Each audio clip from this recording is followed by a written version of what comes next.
के कार्यकर्ता, समर्थक और पदाधिकारी यहाँ पर मौजूद हो चुके हैं और हजारों की तादाद में लोग मौजूद हमारे साथ बातचीत करने के लिए। बिहार के एक लोग हैं और बिहार में चुनाव हो रहा है, बहुजन समाज की हालत बिहार में क्या है और बहुजन आइडियोलॉजी बिहार में कैसे है, आप अपना परिचय बता दीजिए। मेरा सबसे पहले जय भीम। मेरा नाम वीरबंधु राम हुआ, मैं पूर्वी चंपारण मोतिहारी का रहने वाला हूँ। क्या कहेंगे आज यहाँ पर सबसे पहले सवाल होगा, आकाश आनंद आ रहे हैं, आकाश आनंद का आने का उद्देश्य क्या है? मैं आपके चैनल पे सबसे पहले बताना चाहता हूँ, आप आदरणीय मुख्य नेशनल कोऑर्डिनेटर आकाश आनंद जी आ रहे हैं। आज छत्रपति साहू जी महाराज का जयंती समारोह है और छत्रपति साहू जी महाराज का इस एक प्रदेश में नहीं पूरे देश में और इतिहास में एक बहुत बड़ा योगदान रहा है और उनका योगदान का हम लोग लाभार्थी हैं कि उनको एक अवसर मिला, उन्होंने राजा बने, जैसे राजा बने अपने राज्य में आरक्षण की व्यवस्था की। आरक्षण की व्यवस्था करने के बाद में उसी का इन्फ्लुएंस आपको संविधान में मिलेगा।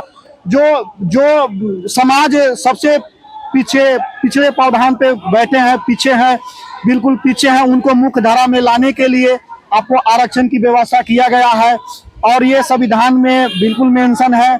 और सबसे दुख की बात है कि जो जितनी भी सरकार रही हैं आरक्षण को मजबूती से लागू नहीं की हुई है।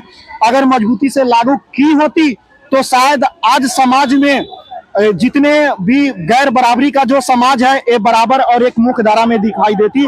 उन्हीं का जयंती समारोह है और इसीलिए हमारे आदरणीय नेता आकाश आनंद जी आ रहे हैं। तो बिहार में बहुजन आइडियोलॉजी को अगर आप लोग देख रहे हैं तो बहुजन विचारधारा को फॉलो करने वाले कौन सी पार्टी के लोग हैं? लगातार बात हो रही है आज बाबा साहब डॉक्टर अम्बेडकर के संविधान पे तमाम पार्टियां बात कर रही है। वाकई में कौन सी पार्टी ऐसी जो संवैधानिक तरीके से सत्ता में आने के बाद सरकार चलाती है? सर आपको बहुत अच्छा सवाल पूछे। मैं आपको एक चीज याद दिलाना चाहता हूँ, आजादी के बाद में इस देश और प्रदेश में कांग्रेस की सरकार रही है, कांग्रेस की सत्ता रही है। तो आज जो लोग संविधान लेके घूम रहे हैं, बाबा साहब को फोटो लेके घूम रहे हैं, इस पार्टियों को शर्म आना चाहिए। हमारे आदरणीय बाबा साहब भीमराव अंबेडकर के जीते जी सबसे ज्यादा अपमान करने का काम किया है, इसका गवाह इतिहास है। मैं आपके चैनल के माध्यम से कहना चाहता हूं, बाबा साहब को जब भारत रत्न देने की बात आई तो ये लोग भारत रत्न नहीं दिए, सबसे ज्यादा अपमान किए। अगर हमारे मानवर कांशीराम साहब नहीं होते तो बाबा साहब भीमराव अंबेडकर के विचारों को और नामों को ये लोग जमीन में गाड़ दिए होते। और अभी देखिए बाबा साहब के नाम से एक और पार्टी, काशीराम साहब के नाम से पार्टी बन गई आजाद समाज पार्टी, ब्रैकेट में काशीराम। तो कैसे देखते हैं अब पार्टी आने वाली है, काशीराम साहब की मिशन को पूरा हो जाएगा? सर आपको पता होगा कि मानवर कांशीराम साहब जमीन पे जब मेहनत कर रहे थे तो काफी संघर्ष करने के बाद में उन्होंने DS4 बनाया, उन्होंने बामसेफ बनाया। बाबा साहब के जीते जी बामसेफ बट गई, टूट गई, 8 भागों में हो गई। तो मानवर कांशीराम साहब निराश नहीं हुए, संघर्ष किए। फिर उसके बाद बहुजन पार्टी बनाई। बहुजन पार्टी बनाने के बाद में मेहनत करने के बाद में उसके बाद बहुजन पार्टी सत्ता में आई। तो मानवर कांशीराम साहब के समय में भी मानवर कांशीराम साहब के खिलाफ में इसी समाज के चमचे लोग पैदा हुए विरोधी पार्टियों के द्वारा। मैं आपके चैनल के माध्यम से कहना चाहता हूं, दलित समाज से ही बहुजन मिशन मूवमेंट को तोड़ने के लिए, बहुजन समाज को वोट को बांटने के लिए ये विरोधी पार्टियों को जब सारा चाल फेल हो जाती है तो बहुजन दलित समाज के, चमार समाज के खास करके युवाओं को उठा करके और चेहरा बनाने का काम करते हैं और इसके खिलाफ उठा करके दलाल पैदा करने का काम करते हैं, चमचा पैदा करने का काम करते हैं, जिसे बहुजन समाज का वोट बट जाए और हम सत्ता में कायम रहे। इसलिए ऐसे चमचे मानवर कांशीराम साहब के भी समय में पैदा हुए, हमारे बाबा साहब के समय में भी पैदा हुए, हमारे आदरणीय बहन जी के भी समय में पैदा हो रहे हैं। हमारे बहुजन समाज, सर्वजन समाज, दलित समाज जा चुका है, इसे कोई फर्क नहीं पड़ता है। ये चमचे आते हैं और आएंगे भी और आए भी थे। कैसे चमचे होंगे? वो तो कह रहे हैं मैं समाज के लिए मैंने लाठियां खाई, रासुका झेले हैं और ईमानदारी से निष्पक्ष होकर समाज के लिए मैं काम कर रहा हूँ। मैं कहना चाहता हूँ दलित समाज और बहुजन समाज को नेतृत्व काम करने के लिए जो आदमी सत्ता का भूखा हो, जो आदमी पोस्ट का भूखा हो, जो आदमी पैसा का भूखा हो, वो लोग ऐसे ही दलाली करने का काम करते हैं। अगर वाकई में अगर हमारे समाज, दलित समाज, बहुजन समाज का हितैषी होता तो शायद वो भीम आर्मी तक सीमित था, भीम आर्मी तक रहता। अचानक बैग के बैग पैसे भर करके आते हैं, पेटी के पेटी भर करके पैसे आते हैं। ये युवा कभी पैसा देखा नहीं और इसकी मति बदल गई और बहुजन समाज के खिलाफ में नया पार्टी बना करके बहुजन वोट को बांटने का काम किया। और आज समाज में विरोधियों का सहारा ले ले करके समाज में अपने आप को दर्शाता है कि हम बहुजन हितैषी है, बाबा साहब के विचारों का हितैषी है, मानवर कांशीराम साहब के विचारों का हितैषी है।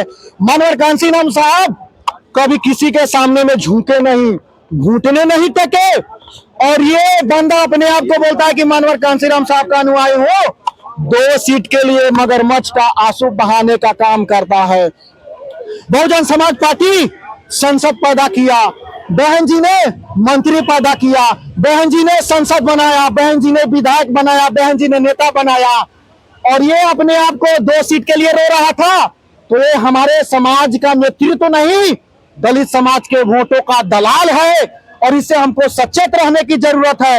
ये तो अवसर देखता है कि कहां दलित बहन बेटियों के साथ में इज्जत आप लूटा जाए, और वहां पे जाता है, अपना चेहरा चमकाता है, राजनीतिक चेहरा चमकाता है, और जैसे इसके खिलाफ में कोई एक्शन लिया जाता है तो धूम दया के भागता है, और उसके एजेंडे का शिकार होता है हमारे दलित समाज का युवा। वो युवा जो इसके भटकावे में जाता है और उसके खिलाफ में मुकदमे हो जाते हैं। तो ऐसे चमचे आते हैं, आते रहेंगे और आते थे, लेकिन ये मिशन, बहुजन समाज का मिशन मजबूती से चल रही है और चलते रहेगी। अच्छा, रोहिणी घावरी को लेकर एक लगातार एक कंट्रोवर्सी चल रही थी लगातार, कैसे देखते हैं इस रोहिणी घावरी ने जो चंद्रशेखर आजाद के ऊपर उनके ऊपर आरोप लगाया, कैसे देखते हैं आप लोग, बिहार के लोग इसको कैसे देख रहे हैं? मैं सबसे पहले हमारे दलित समाज की बहन रोहिणी घावरी जी को धन्यवाद करता हूं कि उन्होंने एक साहस की, उनके ऊपर रोहिणी घावरी जी ने विश्वास किया, उनके साथ काम किया, उनके साथ में सेक्सुअल हरासमेंट किए गए, उनको थ्रेट किया गया, लेकिन उनका जमीर जग गया।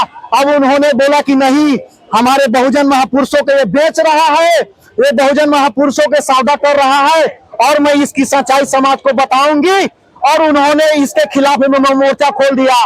सबसे बड़ी चीज है कि एक बात चीर आवाज नहीं निकला चंद्रशेखर को, अगर तुम सही हो तो तुम बोले क्यों नहीं? सच्चाई तो यही है कि इनके साथ में उन्होंने गलत किया है, इसलिए वो कुछ खुल करके बोला नहीं। एक बार बोला था मैं कोर्ट में जवाब दूंगा, यानी कि इस बातों से साबित होता है कि हमारे बहन रोहिणी घावरी के साथ में तुमने गलत किया है।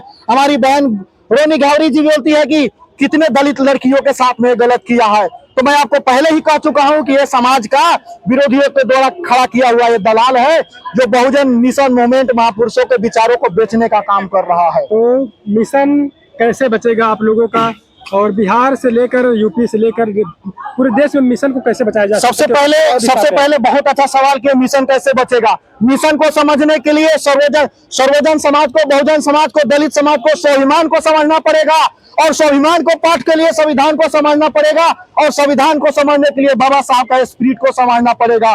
बाबा साहब का जो 22 वॉल्यूम किताब है उनको समझना पड़ेगा। तो जब जो आदमी स्वाभिमानी है वो बीएसपी के साथ है, बीएसपी को मजबूती से कंधे में कंधे मिला करके चल रहा है। बीएसपी एक ऐसा स्वाभिमानी पार्टी है, हमारे नेता के नाम सुन करके हमको एक अंदर से ताकत और स्वाभिमान मिलता है। हमारे आदरणीय बहन मायावती जी किसी के सामने में झुकी नहीं, झुकाने का काम की। हमारे मानवर कांशीराम साहब किसी के सामने में झुके नहीं, झुकाने का काम किए। आपको याद दिलाना चाहता हूं, बीजेपी के बड़े बड़े नेता आडवाणी, वाजपेयी, मानवर कांशीराम साहब के दाएं बाएं टहलने का काम करते थे। तो मैं कहना चाहता हूं, उन नेता से तुलना आप समाज के ये दलालों का मत कीजिए। ये समाज के मिशन मूवमेंट को बांटने वाला है दलाल, और ये दलाल का दलाली ज्यादा दिन तक नहीं चलेगी। बहुजन समाज, दलित समाज अब समझ चुका है।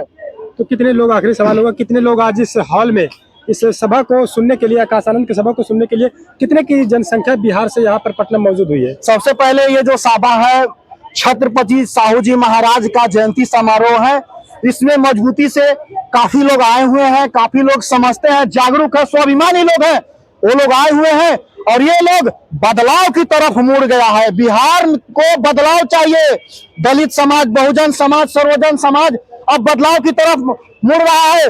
बिहार के जनता ने राजद को भी चांस दिया, बिहार के जनता ने कांग्रेसियों को भी चांस दिया, बिहार के जनता ने बीजेपी को भी चांस दिया, लेकिन ये सारी सरकार फेल हो गई। अब बहुजन समाज की बारी है।